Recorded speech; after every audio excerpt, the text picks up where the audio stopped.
plus jeune.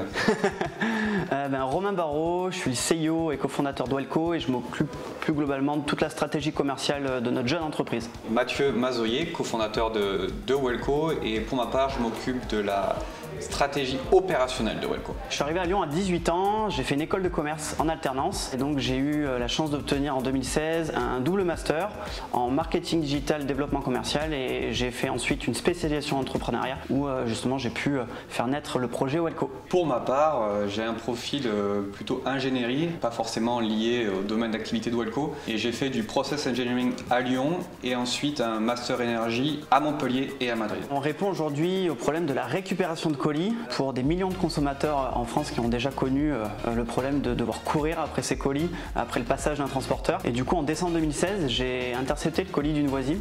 Je l'ai gardé pendant plusieurs jours et finalement, quand je lui ai remis un vendredi soir, j'ai vu cette frustration que j'avais transformée en satisfaction de venir récupérer son colis juste à côté de chez elle. On s'est dit finalement que créer une plateforme qui allait référencer nos voisins disponibles en journée pour récupérer nos colis en notre absence allait être une vraie valeur ajoutée pour des millions de consommateurs.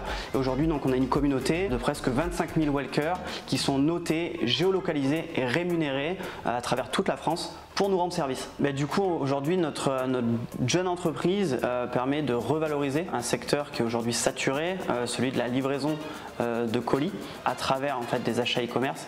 Et aujourd'hui, notre communauté bienveillante de 25 000 Welkers permet de créer du lien social à travers justement des rencontres qu'on peut faire après une remise de colis, mais également avoir un impact positif pour l'environnement puisqu'on va supprimer des détours en point relais. On va également optimiser les tournées de livraison de nos clients transporteurs et on va améliorer finalement la satisfaction client des utilisateurs e-commerce sur le site de nos clients e-commerce. Ce qu'il faut savoir, c'est qu'en 2020, il y a plus d'1 milliard de colis qui ont été livrés en France. Ça s'explique par l'explosion du e-commerce et des flux B2C, sans même parler de la crise sanitaire qui a encore plus dopé ce marché. Mais pour autant, le taux d'insatisfaction de ces clients e-commerce n'a jamais été aussi grand, avec à peu près un Français sur deux qui s'est plaint d'un problème de livraison. On propose une solution alternative au réseau actuel des clients de la supply chain en réinventant le point relais chez le particulier. Écoutez, on a fait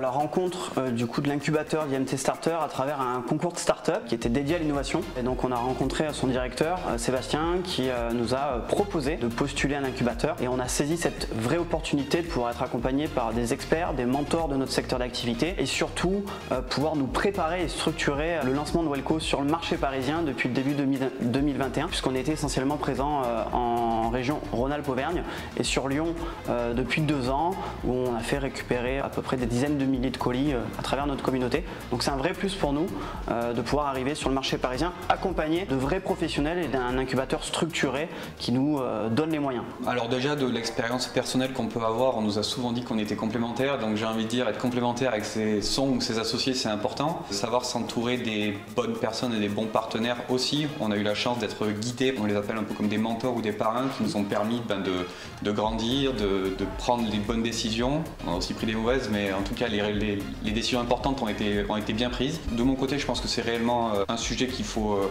mettre en avant. Ce que dit Mathieu est très important parce qu'aujourd'hui, c'est garder son cap quand on est entrepreneur. Il faut garder sa vision, ses objectifs, savoir bien s'entourer de manière bienveillante. Et quand on garde finalement son cap, sa vision, ses objectifs et qu'on s'entoure avec un bon équipage, finalement on peut soulever et surmonter tous les problèmes.